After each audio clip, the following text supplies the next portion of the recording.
Now's the time for us to recommit to the core values of this country. And each and every one of us can do it. Talk to a neighbor rather than arguing. Debate an issue. Shake hands. Find common ground. Tim Walz, the left-wing, radical, dim-witted, can't load a shotgun Democrat governor of the once great state of Minnesota. They apparently have 10,000 lakes there. No kidding, that's a lot of lakes. Holy smoke. Yeah, he's talking to us about our values. Last week, he declared that communist China has seized the moral high ground from the United States and Western civilization, I guess because they've murdered so many people and they still have an active slave trade. And the Democrat Party here is the party of the old slave trade. And, you know, what do illegal aliens come here to do? To wipe them, to the liberals. And got another Democrat today, another elected Democrat complaining, hey, my lawn cutter didn't show up today. Where is my house cleaner?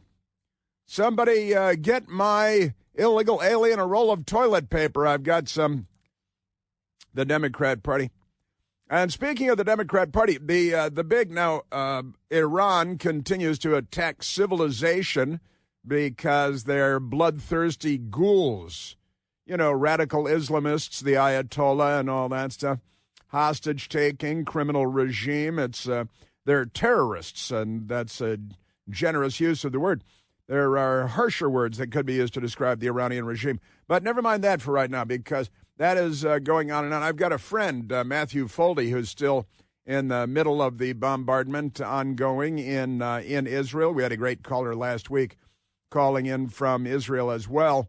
And we're keeping a close eye on that. Our ear is to the ground. We've got ears and eyes on all of that. And I've got to say, the big story over the weekend was the psychopath that murdered a Democrat woman, member of the Minnesota State House, and her husband, Democrats both in their home. The guy showed up masquerading, disguising himself as a police officer, wearing a rubber latex mask, face mask, the whole hood thing with a bald head. And he showed up and he murdered these two people. But that was only after he shot and nearly killed another Democrat, member of the state Senate, and shot his wife. I believe the state senator, a man, was shot 9 times. His wife shot 8 times. They remarkably survived. And then the individual, Vance Luther Bolter, went to the second home where he shot and killed the woman, a Democrat, member of the State House, and her husband, murdered him as well. A horrible act of political violence. And I've got to say, I've got a lot of questions about this, a lot of questions that I believe remain unanswered, peculiarities that need to be addressed because it's a politically charged world we're living in. And when I saw this, initially going back and forth with friends, as you might do on text message threads and so on, one of the things that emerged very quickly was that the 2 Democrats that he targeted, and the only 2 Democrats that he targeted, were the 2 Democrats that had betrayed the Democrat Party in a big vote days earlier, voting with the Republicans. And these 2 Democrats, one in the State House, one in the State Senate, betrayed the Democrat Party, crossed over, voted with the Republicans, and their votes were enough to give the Republicans a big win on health care for illegal aliens in the state of Minnesota, which the Democrats were pushing for. And the Democrats and the media were very angry with these two Democrats because they crossed party lines. They both voted with the Republicans. Because of their 2 votes, the Republicans had a big legislative win in crushing the Democrat bill that would have provided free, that is to say taxpayer-funded, illegal alien health care in the state of Minnesota. Now, why would any, and then they tell us because they've got some slovenly, morbidly obese individual who wears a Papa John's polo shirt covered with food, who lives in a very small house where he rents a room to the killer Vance Luther Bolter, and for about $220 a month, I think he rents the room. And he said to a local reporter, allegedly, not on camera, said, "Oh, yeah, Bolter's a big Trump supporter." Now, this is January 6th times 10 for the Democrat Party. You may recall that on January 6th, the only person shot and killed was Ashley Babbitt after serving 12 years honorably in the Air Force and not being expelled for repeated cocaine abuses like Hunter Biden, But never mind that. She's the only person that was killed on January 6th. And now this, clearly political violence, political assassination. And the Democrats, they need to turn it into Trump did it. The Republicans did it. Because in the meantime, they're out sacking and looting Los Angeles and Portland, Oregon, and they're burning and assaulting police and mob violence, which they've made perfectly normal from coast to coast. They made it normal before January 6th, by the way. And without their making mob street political violence normal, January 6th would never have happened. Never, not a chance in heck that ever would have happened. But let me get into this story because it's quite an amazing story, and I think there are a lot of outstanding questions. That is to say, not that they're great questions, they're just questions that are outstanding that have not been answered. And I got to say, why would a Trump-loving Republican, as the morbidly obese roommate who owns the house, who rents the little room for $220 a month or whatever it is, $200 and something a month, why would this Trump-loving Republican Catholic pro-life figure, why would he target the only two Democrats in the history of Minnesota to save the Republican Party in a big and highly controversial vote on health care for illegal aliens? If you're going to target two Democrats, why would you target the two Democrats that have just infuriated the Democrat Party? You'd think that Republicans would single out these two Democrats for an award, have a black tie dinner for them. Hey, you guys did a reasonable thing. Isn't that wonderful? Also, why did this individual, Bolter, why did he arrive at the scene of the second crime where he murdered the nice lady legislator and her husband? Why did he apparently spent a lot of time at that house. And then the police showed up. Was he waiting for the police to show up? And then he fired some shots, and then he ran away on foot. But he left his vehicle there. And in his vehicle, very, very unusual, they found immediately his so-called manifesto, because he's apparently a manifesto psycho. And the manifesto that he left right there for the police and may have waited for the police to arrive in his fake police vehicle with his fake police uniform. And the police immediately found the manifesto in the vehicle. And the manifesto is, "Oh, I'm a Trump-loving Republican. I'm pro-life. I'm definitely a Republican committing acts of political violence, political assassination, and I left my manifesto which is normally buried behind a brick wall 2 layers beneath his basement." That's where most manifesto psychos will leave their manifestos. They don't bring them to the scene of the crime and leave them there for the police to discover. That's, I think, never been done before. But okay, we'll just say maybe that's a possibility. I want to see his text messages. I want to see his emails. I want to see who he's been in touch with. I want to see his political donations. The guy was appointed by Tim Walz, the current left-wing radical Democrat governor who ran for vice president.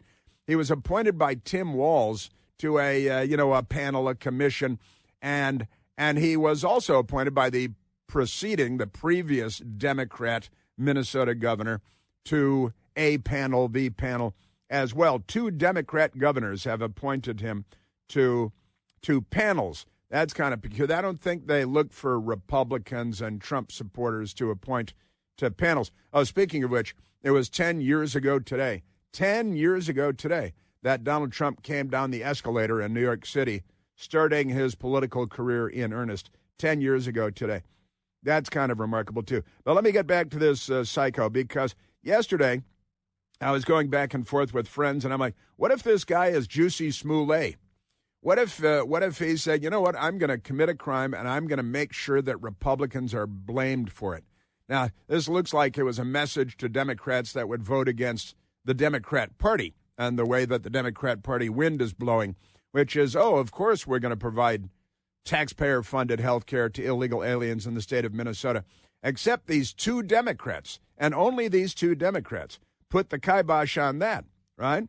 And how can it be that this alleged conservative, alleged pro-life, alleged Trump supporter would single out these two Democrats who just betrayed the Democrat Party, who might have an award given to them by the Republican Party, but this guy targets them and only them, nobody else.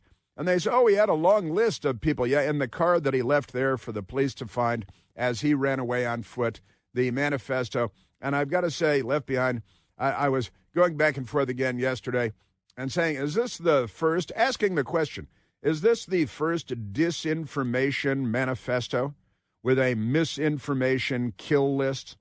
And in reality, he killed two Democrats that had just betrayed the Democrat Party, but he made sure he left the media narrative right there in his vehicle to be found immediately at the scene of the crime. Seems a little too neatly tied up with a bow. Isn't that amazing? You know, the New York Times and CNN, they couldn't wait to, he's a Trump-supporting pro-life Republican. And he left all that there for them, right? And then the media narrative was set because he set the media narrative ahead of time. So is it a feint? Is it a fake? Is it a big fraud that was perpetrated like Jussie Smollett from the very beginning? You know, it's, he says he's pro-life. Well, all Democrats are pro-death. All Democrats are pro-abortion.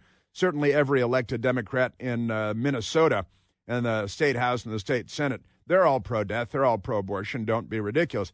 But he created the false media narrative himself ahead of time, if it is a false media narrative. These are questions, if I'm FBI, these are things I'm going to scratch the surface on because it's obviously a long-plotted, a long-planned scheme by this guy, Bolter. And, gosh, he didn't get in his vehicle and drive away. Now, how long does it take to walk up to a house, ring the doorbell, say, police, and then when they open the door, you shoot two people, then you get back in your vehicle and you drive away? But that's not what he did. He stayed there. He hung out until the police came. And how long was that? Not clear yet. That's under investigation. But isn't this all amazing that the media narrative was neatly tied up in a bow by the perpetrator and left by the perpetrator for the police to find immediately, not tomorrow, not in his house, under his mattress, but in the vehicle at the scene of the crime, where he is no longer to be found. Isn't that a neat little package for the Democrat Party? And I'm not, maybe he is a crazy Republican who shot these people. I can't rule that out. But there are a lot of peculiarities about this one. Neatly tied up. I'm a pro-life Trump supporter, and I left all the evidence right here in my vehicle, which I left here for the police to find. And then I ran away, and I assumed he was going to be found dead. I was surprised when he was not found dead. But he didn't target any abortion clinics, right? He didn't target anybody that pushed an abortion bill. He didn't target anybody who had anything to do with abortion. I want to know if he actually donated money to Planned Parenthood 5 years ago, which wouldn't surprise me at all, or to Act Blue, which wouldn't surprise me at all. Tim Walz doesn't, again, look for pro-life Catholic Republicans to appoint to panels. I'll promise you that if he is that person that I described, that Tim Walz would have been unaware of that. But he targeted two traitors to the Democrat Party that were being vilified in the local media for betraying the Democrat Party, and they're the only ones that are shot. Isn't that peculiar? And their spouses, one husband, one wife. I got the only two holdouts in the Democrat Party. Honestly, it was a huge political victory for Republicans. Why would he target them and only them if he's a Republican? That ought to raise eyebrows. They were the only two Democrats serving the interests of the Republican Party. And so he's supposed to be a Republican who targets the only two Democrats that have ever done the Republican Party a favor in Minnesota politics. Isn't that amazing? And he left his so-called manifesto where it would be found immediately. And they found it immediately, and then it was in the New York Times immediately, and it's a neat little package. The manifesto psychos normally bring their manifesto to the first crime they commit and leave it there knowing it will be found in a matter of minutes. And you usually target the two Democrats that crossed the party line and violated all the standards of the Democrat Party. That's all peculiar stuff. Sure, he targets those two and only those two, and that makes sense. He leaves the manifesto there to be found, and that makes sense. Right? So I've got a lot of questions about this. I'm not. And then he's got a second car pre-positioned. Why does he have a second car pre-positioned? His wife was pulled over with, they're being very vague about this, a passport. Is it her passport or his passport? They haven't said. But she was pulled over. Is she an accomplice in all of this? And the morbidly obese Papa John's shirt-wearing roommate in the little house where he rents a room for $200 a month. This is the only guy who says, oh, yeah, he's a Trump supporter, to some random local news reporter who parroted that line. But how do we know that he's not the guy that pre-positioned the second car or was even involved with his getaway? We don't know. The correct answer to that question is we don't know. But I'd like to know. The guy appointed by two Democrat governors, maybe he's Juicy Smollett. Maybe he wanted to set this whole, and he's a PhD, kind of a fake PhD, like not a Dr. Jill Biden. So I've got that I want to explore today. We are at 888-630-9625. Chris here with a list of things that none of us should trust. The Washington Post, the New York Times, anything on CNN. Here's a list of things that I do trust. The Washington Times. Support real journalism for just $1 a week at washingtontimes.com/Chris. Bum, bum, bum, bum, bum, bum, bum. There are a lot of peculiar elements to this terrible crime by this horrible person, no matter how you slice it. He should get the death penalty, but they don't have the death penalty in Minnesota.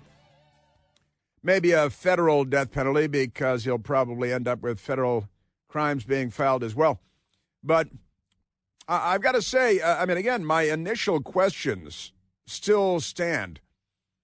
Why would he target only two Democrats who had just been plastered all over the news in Minnesota for being the two Democrats that voted against the Democratic Party's plan to give free, that is to say taxpayer-funded health care, to illegal aliens in the state of Minnesota? Those would be the last people that you would target if you were a Trump voter and a Republican of any kind. Well, these two Democrats, I guess, you can do business with them because every now and then they do a reasonable thing, and those are the only two that are targeted, the only two that are shot. And the guy leaves his crime mobile there with his manifesto in there, but he's got putting the target on Republicans, but he's got a getaway vehicle nearby. Huh.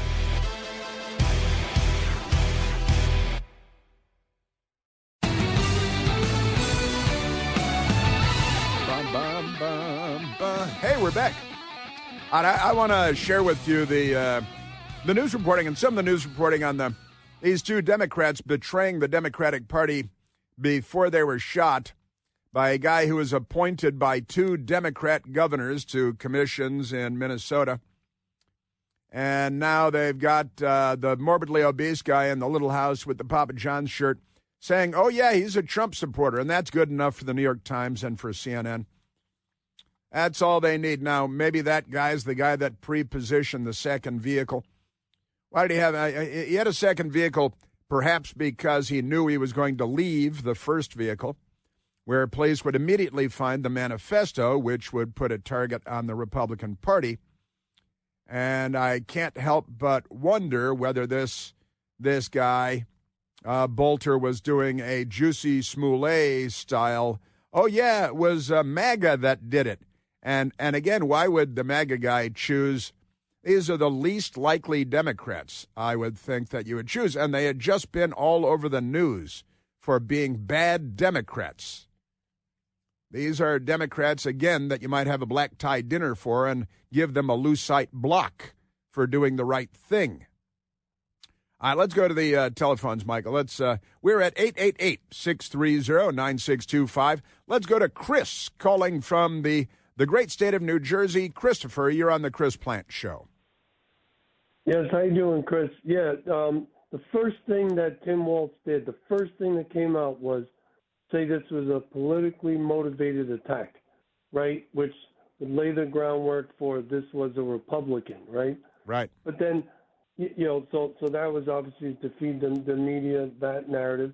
But then the guy had no more Kings flyers in his car. So I think this was, like you said, a misinformation thing with the manifesto and all this.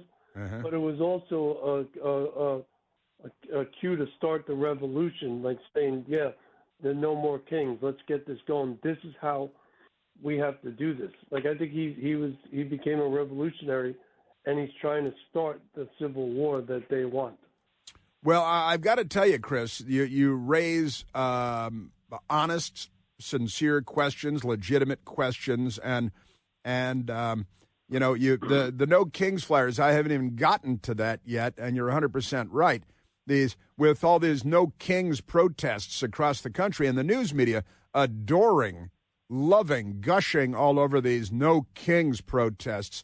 There were a few of them at the U.S. Army birthday parade. My best girl and I went down to the U.S. Army 250th birthday parade. President Trump and Melania and much of the cabinet, and of course, United States Army represented very well on Saturday. And my best girl and I went down there and had a great time, had a wonderful time. I've got to say, wonderful stuff. There were a small number of no Kings people that went into the crowd. And, of course, they weren't beat up or set on fire or anything like a left-wing protest. And when we were leaving, Chris, on 14th Street, there was some really demented, screaming, shrieking, mostly women, Democrat no Kings people who were frothing at the mouth and screaming more loudly than you probably ever heard anybody scream in your lifetime. Screaming at the top of their lungs like, man. And as we're walking out, we're sort of chuckling. Everybody's mellow and having a nice time. Said, maybe we should bring a couple of tanks over. Roll a tank over these screaming, shrieking protesters. But you're right about, look, in his vehicle, why would a Trump-supporting Republican have a stack of lots and lots, looked like dozens and maybe more flyers with the Democrat Party's radical left-wing anti-Trump no Kings protests set up for across the country? And the media is telling us there were millions of them, millions and millions of them. And this alleged Trump-supporting Republican, allegedly pro-life person, according to one morbidly obese guy in a house where he rents a room for $200-something a month. And this guy allegedly lives. And I got to tell you, if I'm FBI, I'm looking at the morbidly obese guy in the house where the lunatic rented a room, and I'm going to check where his cell phone was, whether he was pre-positioning the second automobile, whether they were together, look at their text messages, their emails, their voicemails. I've got to assume that there's more to this than meets the eye. I'm not buying it. And you're right, Tim Walz came out. Also, this thing happened very early in the morning, 3-something in the morning. It was all happening. And Tim Walz held a press conference about 11 a.m. I'm guessing by that time, he already knew that this guy was someone that he had appointed to a board, and somehow that didn't come up. Vance Luther Bolter was a guy appointed by Tim Walz to a very important state panel, an honorary panel. It was a great thrill for him, no doubt. And the reality is that the news media likes to selectively edit all of this information and give you the bare minimum and only what would incriminate Republicans and Trump supporters because that's what they do. Listen, Chris, thank you for the call and thank you for thinking about it and raising questions. Now let me get to some news media reporting on this, right? The Julio Rosas on Twitter, on X, breaking. I'm told by a police source in Minnesota, the suspect in the shooting, a Minnesota state lawmaker, is Vance Luther Bolter. It appears Sam Bolter was appointed to the governor's Workforce Development Board in 2019 by Governor Tim Walz. He appointed to the governor's Workforce Development Council in 2016 by then Governor Mark Dayton, who I looked up because I didn't remember him. Another Democrat, another liberal left-wing Minnesota Democrat, and Minnesota Democrats are all crazy these days, so I'm sure he is too. Governor Mark Dayton, a Democrat, appointed him to a panel in 2016, and then 3 years later, Tim Walz, a proud left-wing radical, appointed the same guy in 2019 to the governor's Workforce Development Council. Isn't that amazing? And then the governor's Workforce Development Board, there's a council, then there's a board. So he's appointed by two different Democrat governors. Why? I don't know. They'll spin something. But I've got to say that Walz came out at the press conference, and he looked rattled and shaken, and understandably. And I've got to say, Chris, you say it's a political shooting. It would be pretty obvious to call it a political shooting when a member of the State House was shot, and then a handful of miles away, a member of the State Senate was shot, and they're both Democrats, and their spouses were shot, and it was in their homes, and it was after midnight and Friday night, early Saturday morning in the wee small hours. And certainly it's political. No matter how you slice it, these are political shootings. Now, if the guy is an actual pro-life Trump supporter, then it's a political shooting. If that was an elaborate cover story, Juicy Smollett style, then it's still a political shooting, but it's also a hate crime. And the hate crime would be against Republicans and Trump voters. Now, let me go to the Newsweek magazine. Thank you, Chris. The Newsweek magazine. Do they still publish? Minnesota lawmaker killed after migrant vote. This is the headline in Newsweek, after migrant vote. Rocking No Kings protest. What does it have to do with the No Kings protest? That's the Democrat Party across the country with their brainwashed, glassy-eyed zombie army. And here's Newsweek magazine. Minnesota Democratic State Representative Melissa Hortman and her husband were shot and killed early Saturday morning, very, very late Friday night, in an act of targeted political violence, Governor Tim Walz said during a press conference on Saturday. Earlier this week, listen now, Hortman provided the only Democratic Farmer Labor Party vote on HF1, the House vote number 1, a bill amending the state's Minnesota Care Coverage eligibility. The bill, which passed the House on June 12th, enforces citizenship requirements to obtain the state's Medicaid program coverage, stripping adult undocumented migrants from publicly funded health care. Wait a minute, she voted to strip undocumented migrants from publicly funded health care? Yes, she did. Well, wouldn't Republicans applaud that? I think Republicans would. Hortman and her husband, Mark, were pronounced dead Saturday morning after a gunman posing as a law enforcement officer arrived at their home in the early hours and shot them. Walz called the shooting a politically motivated assassination. I think that's fair, no matter how you slice it. The gunman, this as of the writing of this Newsweek story, the gunman, who remains at large, has now been captured alive, surprisingly, had targeted the home of another Democratic lawmaker, State Senator John Hoffman, shortly before the attack at the Hortmans. Hoffman and his wife, Yvette, were shot multiple times and underwent surgery. I believe that Hoffman was shot 9 times and his wife was shot 8 times. Total psychopath. Much more like a Democrat Party representative. Walz, a Democratic nominee for vice president, the governor, last year said the killing was politically motivated without elaborating. Sure. Well, again, pretty obvious. I'll go ahead and accept that as obvious. Hortman provided the sole Democratic vote in Minnesota's lower chamber to pass a Republican bill that would strip adult undocumented migrants of state-funded health care. The bill passed the House 68 to 65, with Hortman's vote helping Republicans secure its passage, which left Hortman in tears. left Hortman in tears. Passage. The vote took place against an increasingly violent backlash to the Trump administration's tough immigration policies, thus infuriating hardcore lefties and Democrats. Protests in Los Angeles erupted into rioting last weekend, and and all week, but never mind that, it's Newsweek magazine.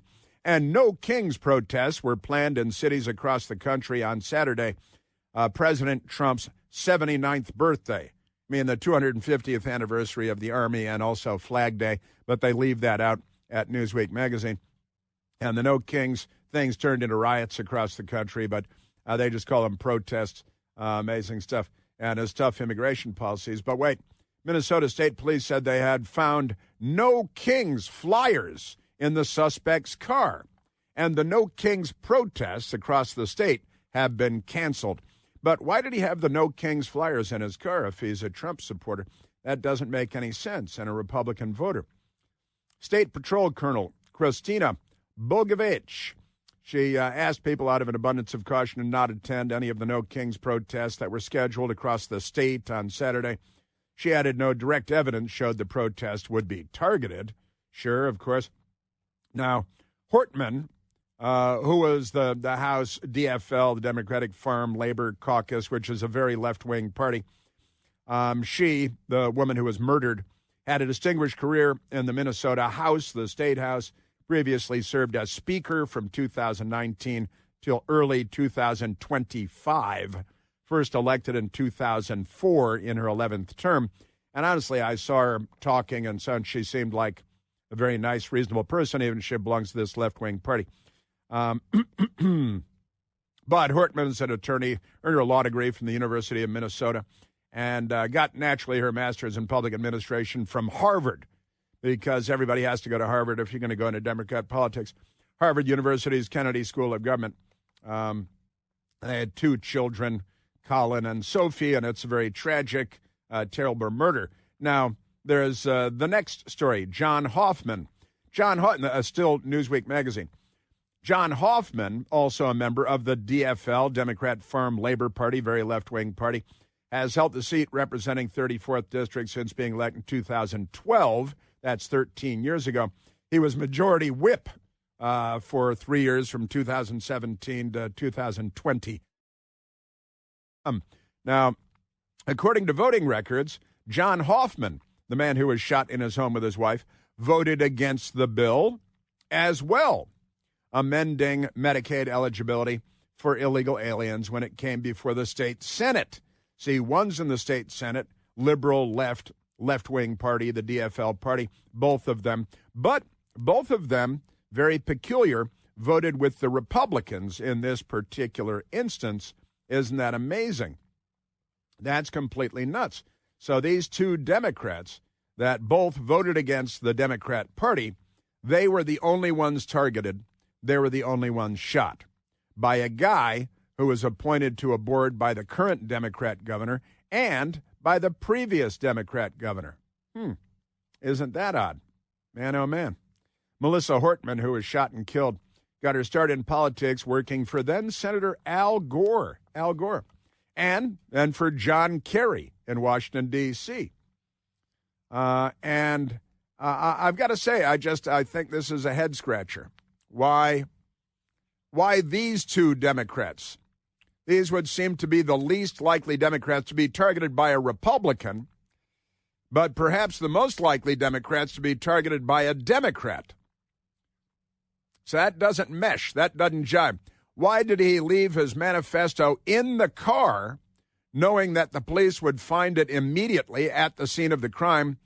Why did he have a second car pre-positioned nearby that he knew he could and perhaps knew that he would run to when the police grabbed his manifesto from his fake police car SUV, which he left at the scene of the crime with his manifesto inside, the manifesto painting a target on the Republican Party? Anybody else find any of this peculiar? Has any other manifesto psycho ever left their manifesto at the first crime that they ever committed? Odd. 888-630-9625. I'm the curious type, and I like to investigate. I've got a lot of questions.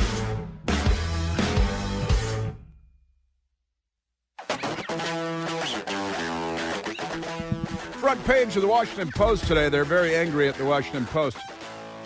The headline above the fold with a picture of illegal aliens doing laundry somewhere. More migrants may exit than enter. They say for the first time in 50 years, the number of, they're really talking about illegal aliens, may leave the country or be deported than enter the country. The Washington Post wants more illegal alien gang members to shower with your daughter because they're Democrats. Let's grab a phone call, Michael. Let's go to Patrick, calling from the tiny state of Rhode Island, where they've got Senator Whiteman, who belongs to that whites-only yacht club. Patrick, you're on the Chris Plant Show. Hey, Chris, how you doing? I'm great, Patrick. Thank you. Thank you for taking my call. Sure. I just want to add something to what Mike the Lib had to say about the penalties for illegal immigration. He consistently says that it's only a civil penalty, but I'm looking at 8 U.S. Code Section 1325, and it provides both criminal and civil penalties. The criminal penalty for a first commission is either a fine or imprisonment for not more than 6 months. There's also a civil penalty of at least $50 and not more than $250. And at the very end of this subsection, it says civil penalties under this subsection are in addition to and not in lieu of any criminal or other civil penalties that may be imposed. So I think Mike the Lib might be a little misinformed or uninformed. Well, he's a lib. You know. This is true. Yeah. So, you know, even if he knew what the truth was, libs don't tend toward telling the truth when it comes to things that are beneficial to the United States of America. And you know, like more migrants may exit than enter, front page headline, Washington Post today. This infuriates Democrats. No, I love immigrants, legal immigrants coming. I live in Washington, D.C. have for a long, long time. California before that. Come on. But crazy Democrats.